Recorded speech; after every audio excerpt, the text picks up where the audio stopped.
결혼할 노총각, 내일 죽을 사형수, 그리고 내일 어떻게 될지 전혀 알지 못하는 한 사람이었습니다. 세 사람이 식사를 합니다. 똑같은 식사를 할지라도 세 사람의 느낌은 전혀 다를 것입니다. 내일 결혼할 노총각은 무슨 맛을 느낄 수 있을까요? 그저 살만 나는 거지. 무엇을 먹어도 좋아, 어쩔 줄 몰라 하는 행복감 속에서 식사를 할 수 있을 것입니다. 내일 죽을 사형수는 어떨까요? 무엇을 먹어도 그저 죽을 맛이겠지요.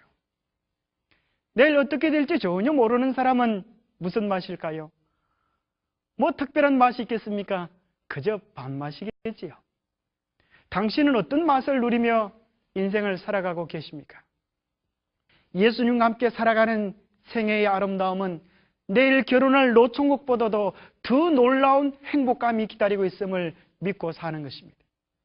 그 안에서 사는 삶이 얼마나 크고 아름다운 것인지 한번 살펴보십시다. 지난 시간 당신이 진정으로 예수 그리스도를 당신의 개인의 구주로 영접하셨다면 당신은 하나님의 자녀가 된 것입니다. 온 우주를 다스리시는 하나님은 당신의 아버지시고 당신은 그분의 위대한 자녀가 된 것입니다. 영접하는 자 곧 그 이름을 믿는 자들에게는 하나님의 자녀가 되는 권세를 주셨으니 이는 혈통으로나 육정으로나 사람의 뜻으로 나지 아니하고 오직 하나님께로서 난 자들이니라. 출산으로 어머니가 자녀를 낳듯이 예수 그리스도의 십자가의 고통은 산고였습니다. 아니 몇백 배, 몇천 배 더 큰 고통을 지불하시고 우리가 하나님의 자녀로 태어난 것입니다. 내가 영을 전하노라 여호와께서 내게 이르시되 너는 내 아들이라 오늘날 내가 너를 낳았도다. 진정으로 주님을 당신의 마음에 모셨다면 당신은 이제 주님 안에서 새로운 피조물이 된 것입니다. 과거의 모든 죄가 용서받고 새로운 생애로 살아가게 된 것입니다. 그런 정 누구든지 그리스도 안에 있으면 새로운 피조물이라. 이전 것은 지나갔으니 보라 새 것이 되었도다. 주님 안에서 평안을 누리십시오. 그것은 세상이 주지 못하는 참된 평화와 안식입니다. 평안을 너희에게 끼치노니 곧 나의 평안을 너희에게 주노라. 내가 너희에게 주는 것은 세상이 주는 것 같지 아니하니라. 너희는 마음에 근심도 말고 두려워하지도 말라. 넘어질까 혹시 염려되십니까? 우리를 향한 그분의 사랑은 이 세상 그 무엇보다도 강합니다. 이 세상 그 어떤 것도 우리를 우리 주 그리스도 예수 안에 있는 하나님의 사랑에서 끊을 수 없습니다.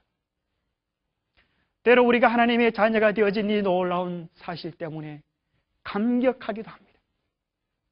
이 죄 많은 나를 위하여 죽으신 주님의 크신 사랑 때문에 회개의 눈물을 흘리기도 합니다. 성령의 이끄심은 때로 우리의 마음속에 너는 나의 자녀다, 내가 너를 낳았다는 내적 확신을 주시기도 하십니다. 그러나 그렇지 않을지라도 염려하지 마십시오. 신앙은 감정이나 느낌에 의존되는 것이 아니라 변치 않은 주님의 인격과 그분의 말씀인 성경에 기초한 것입니다. 느낌으로 감정으로 흔들리게 될 때 이렇게 말하십시오. 나는 나의 감정이나 느낌보다 나를 구원해 주시는 주님의 사랑과 약속을 신뢰합니다. 이제 당신은 정말 하나님의 자녀로 탄생하신 것입니다. 갓 태어난 어린아이가 엄마에게 넙죽 절을 하면서 어머니 저를 이렇게 낳아주시느라 얼마나 고생이 많으셨습니까? 하면서 인사를 한다면 아마도 엄마는 기겁을 하면서 놀랄 것입니다. 갖는 아이는 말도 제대로 못하고 걷지도 제대로 못합니다. 그러나 분명한 것은 그도 부모님의 자녀라는 것입니다. 비록 당신이 영적으로 성숙하지 못했어도 걱정하실 필요가 없습니다. 부족함이 있다 할지라도 걱정하실 필요가 없습니다.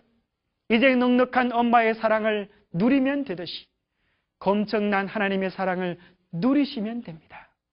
그러면서 그 사랑 안에서 당신은 장성한 믿음의 장부로 성장하시게 될 것입니다. 신앙생활도 처음에 소개했던 세 부류의 사람같이 세 종류의 신앙이 있습니다. 한 부류의 신앙은 주님께서 베푸신 구원의 은혜를 누리며 감사와 찬양 속에서 살아가는 사람. 또 한 부류는 신앙을 하면서도 죽을 사형수처럼 늘 걱정하면서 내가 혹시 구원받지 못하지는 않을까 하는 조바심 속에 사는 사람. 또 한 부류는 그저 교회만 들락 날아가는 발바닥만 교인인 사람도 있습니다. 당신은 구원을 받았습니까? 라는 질문은 당신은 하나님의 자녀입니까? 당신은 거듭났습니까? 당신은 죄 용서함을 받았습니까? 라는 질문과 같습니다. 그러나 좀 더 본질적인 질문을 한다면 당신은 예수 그리스도와 살아있는 관계를 가지고 계십니까? 그리스도 중심의 삶을 살고 계십니까? 라는 질문으로 바꿀 수도 있습니다. 구원은 무엇일까요? 죽을 수밖에 없는 우리를 죽을 운명에서 건져주시는 것, 그것이 구원입니다. 오늘 우리의 생애 속에서의 죄의 세력에서도 승리하며 사는 것, 그것도 구원입니다. 우리 주님 오실 때에 썩어지지 않을 몸으로 변화되는 것, 그것도 구원입니다. 그래서 성경에는 구원을 세 가지 시제로 나타내주고 있습니다. 과거의 구원, 현재의 구원, 미래적 구원으로 나타나 있습니다. 받은 구원, 받는 구원, 받게 될 구원. 이것을 성경에서 신학적인 용어로 구원의 3단계, 칭의, 성화, 영광화라고 말해줍니다. 칭의는 죄의 결과에서의 구원이요, 성화는 죄의 영향력에서의 구원이요, 영광화는 죄의 존재에서의 구원으로 그렇게 구분되어질 수 있습니다. 그러나 분명한 것은 그 모든 것 세 가지가 다 주님이 우리에게 주시는 선물이라는 사실을 기억하십시오. 왜냐하면 구원이란 다름 아닌 하나님과의 올바른 관계입니다. 그래서 공동번역은 의라고 하는 단어를 대부분 하나님과의 올바른 관계라는 말로 번역해 줍니다. 하나님과 원수된 인류를 위하여 예수님이 우리의 죄를 대신하여 십자가에 죽으셨습니다.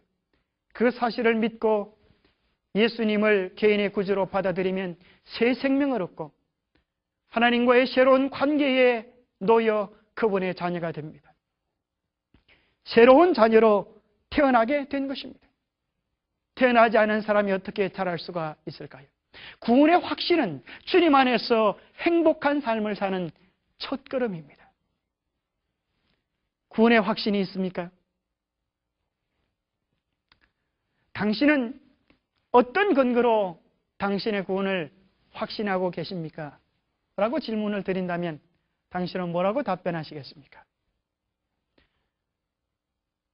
내가 죄로 죽을 죄인이지만 그 죄의 값을 예수님께서 십자가에 갚아 주셨다는 그 사실을 믿기에 나의 구원을 확신한다. 그런 말씀입니까? 네, 맞습니다. 그런데 문제는 여기서부터 시작이 됩니다. 내가 믿는 그 믿음이 견고한 반석 같습니까? 아니면 그 믿음이 오락가락합니까? 그 믿음이 어떤 상황이나 어려움에도 상관없이 견고합니까? 문제는 많은 경우 우리의 믿음의 실상이 내 감정, 내 느낌에 근거되어 있을 때가 많습니다. 실상은 내 선행, 내 행위에 근거되어 있을 때가 많습니다. 우리의 느낌은 마치 온도계와 같습니다. 주변 상황이 좋지 않을 때는 내려갔다가 주변 상황이 좋아지면 올라갑니다. 마태복음 7장에는 모래에 지은 집과 반석에 지은 집을 소개해 줍니다. 모래는 무엇일까요? 흔들리는 우리의 느낌과 감정이 모래와 같지 않습니까? 그렇다면 반석은 무엇일까요?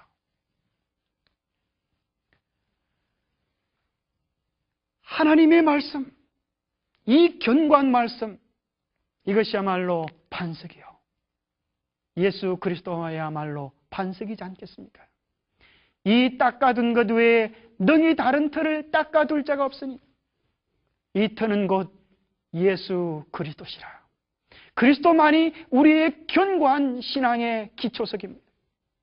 예수 그리스도와 그분의 말씀만이 우리의 신앙에 요동함이 없는 터입니다. 우리에게 넉넉한 확신을 주는 반석 같은 주의 구원의 약속. 저는 요한일서 5장 11절에서 13절에 이 반석 같은 약속을 좋아합니다. 정글은 이것이니 하나님이 우리에게 영생을 주신 것과 이 생명이 그의 아들 안에 있는 그것이니라. 아들이 있는 자에게는 생명이 있고 하나님의 아들이 없는 자에게는 생명이 없느니라. 내가 하나님의 아들의 이름을 믿는 너희에게 이것을 쓴 것은 너희로 하여금 너희에게 영생이 있음을 알게 하려 함이라. 구원의 확신에 대한 분명한 증거는 생명이신 예수님이 내 안에 계시느냐 그렇지 않느냐입니다. 아들이 있는 자는 생명이 있고 하나님의 말씀이 보장해 줍니다. 당신 안에 생명이신 예수 그리스도가 계십니까? 어떤 근거로 당신 안에 생명이신 예수 그리스도가 계신다고 장담하실 수가 있으십니까? 오늘날 많은 사람들이 자신은 부유하고 부족함이 없는 신앙을 하고 있다는 자기 만족 속에 살아갑니다.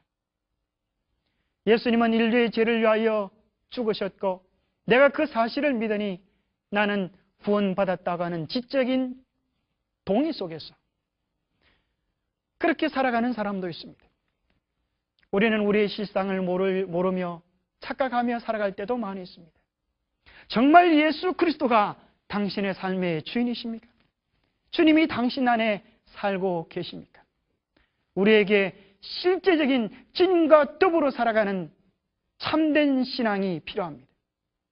주님을 믿노라고 말하며 나 중심으로 살아가는 것이 아니라 정말 주님을 내 삶의 주인으로 모셔드리고 주님 중심의 삶을 살아야 합니다. 볼지어다 내가 문 밖에 서서 두드리노니 누구든지 내 음성을 듣고 문을 열면 내가 그에게로 들어가 그로 더불어 먹고 그는 나로 더불어 먹으리라. 진정으로 예수 그리스도를 당신의 마음에 모셨다면 주님은 어디에 계실까요? 주님은 당신의 삶의 중심에 계실 것입니다. 믿음이란 입술의 고백만이 아닙니다. 주님을 내 삶의 중심에 모시고 주님이 다스리시는 생애를 살아가는 것입니다. 믿음은 지식만을 요구하는 것이 아니라 지정의, 우리 전부를 주님께 드리고 주님과 관계를 맺는 것입니다. 오늘 주님과 올바른 관계에 서 계시다면 당신의 구원을 확신해도 됩니다. 주님과 우리와의 관계는 마치 포도나무와 가지와의 관계와 같습니다. 나는 포도나무여 너희는 가지니 제가 내 안에 내가 제 안에 있으면 이 사람은 과실을 많이 맺나니 나를 떠나서는 너희가 아무것도 할 수 없습니다. 사람이 내 안에 거하지 아니하면 가지처럼 밖에 버리워 말라지나니 사람들이 이것을 모아다가 불에 던져 살아내리라.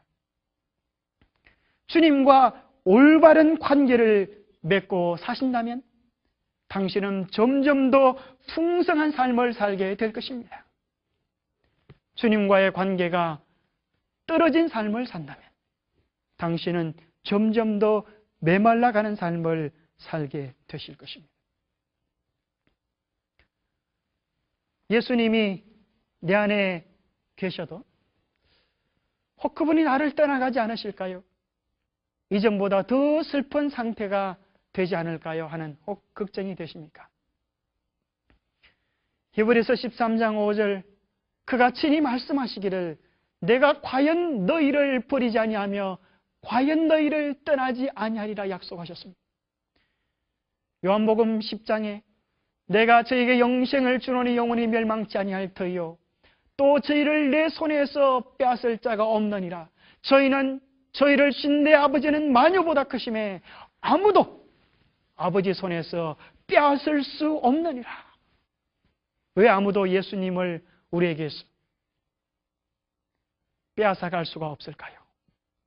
마녀보다 크신 분이 우리 아버지시기 때문에 그렇습니다.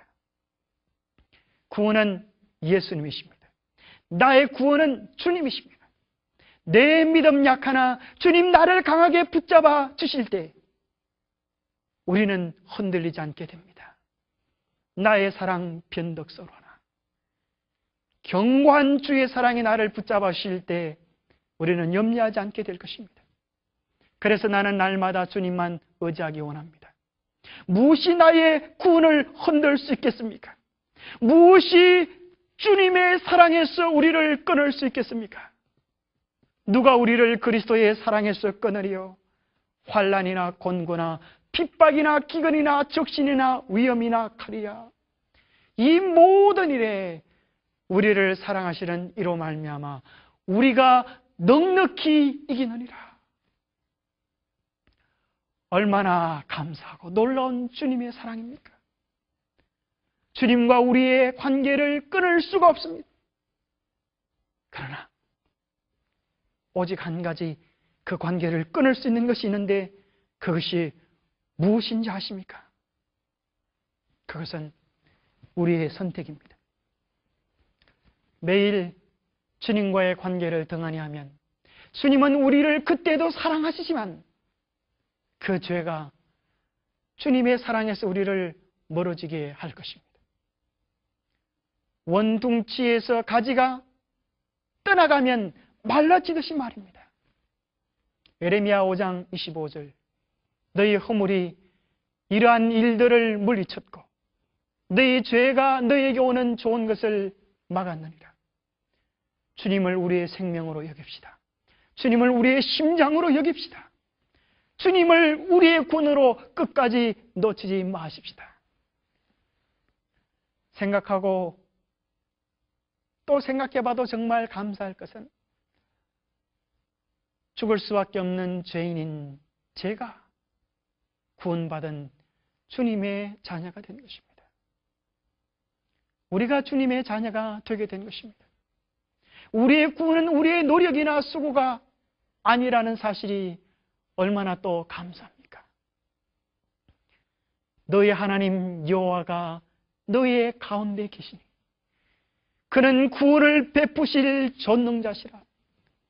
그가 너로 인하여 기쁨을 이기지 못하여 하시며 너를 잠잠히 사랑하시며 너로 인하여 즐거이 부르며 기뻐하시리라.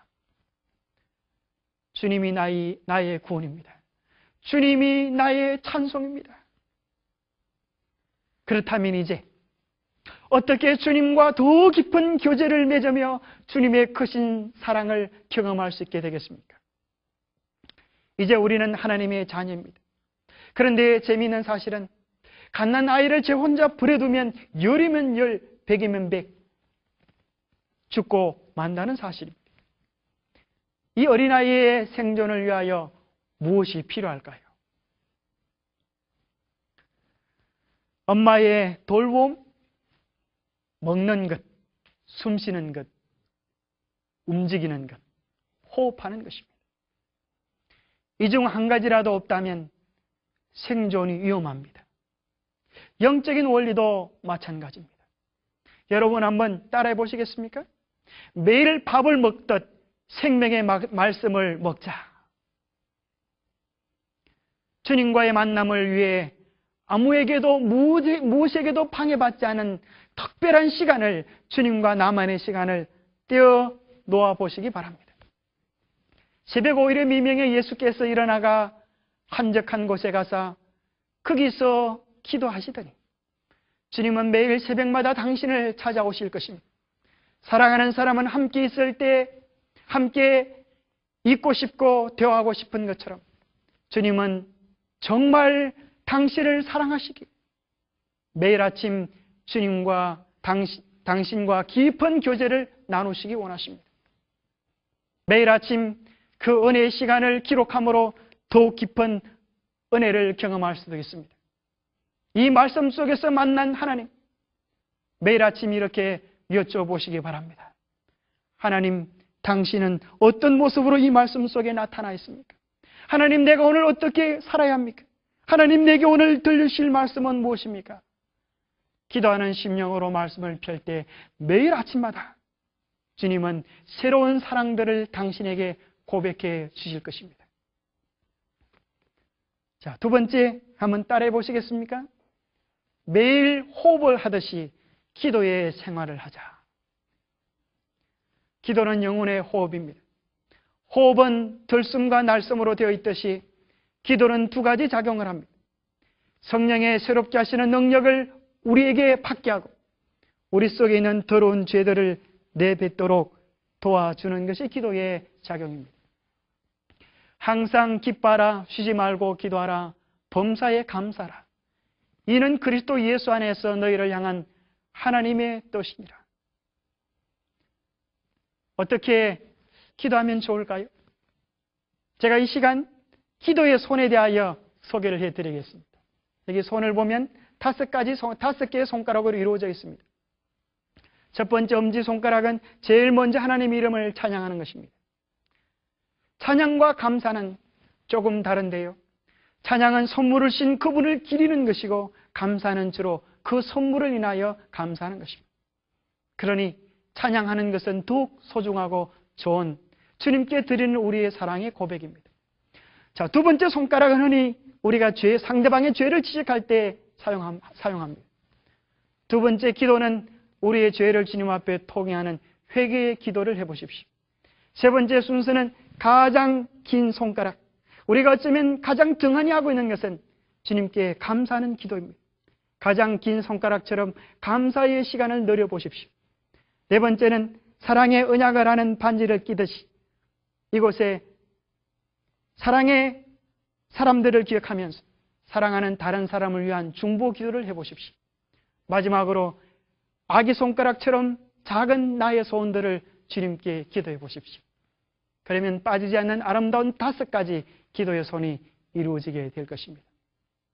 매일 주님께 기도드리는 규칙적인 기도의 시간과 기도의 노트를 활용하는 것도 당신의 기도의 생활에 유익이 될 것입니다.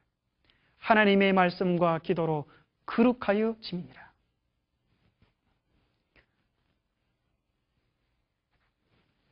자, 세 번째 법칙입니다. 세 번째 법칙도 한번 따라해 보시겠습니까? 매일 운동을 하듯 받은 은혜를 나누며 살자. 운동하지 않으면 온 몸이 힘을 잃습니다. 밥맛이 없어지고요, 숨쉬기가 곤란해지고요, 짜증이 쉽게 나며 잔병들이 찾아오기 시작합니다. 그런데 운동을 하면 밥맛도 나고 숨도 열심히 쉬어지고 건강도 찾아옵니다. 영적으로도 마찬가지입니다. 당신에게 가장 중요한 육체적 피로가 운동이듯이 어쩌면 당신에게 가장 중요한 영적인 피로도 당신이 받은 것을 나누어 주는 것입니다. 예수님께 받은 큰 사랑 행복을 나누어 주세요.